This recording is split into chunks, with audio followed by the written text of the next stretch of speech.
২ বছর আগেও যে কানাডা দলে দলে শিক্ষার্থীদের ভিসা দিয়েছে, সেই কানাডাতেই কমছে বিদেশি শিক্ষার্থী। ২০২৫ সালের প্রথম ৬ মাসে দেশটিতে বিদেশি শিক্ষার্থীর সংখ্যা গত বছরের তুলনায় ৭০% কমে গেছে।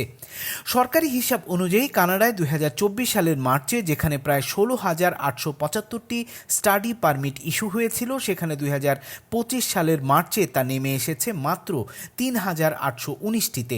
আর এই ধাক্কা শুধু শিক্ষার্থীদের ক্ষেত্রেই সীমাবদ্ধ নয়, একই সময়ে নতুন ওয়ার্ক পারমিট ইস্যুতেও বড় পতন ঘটেছে।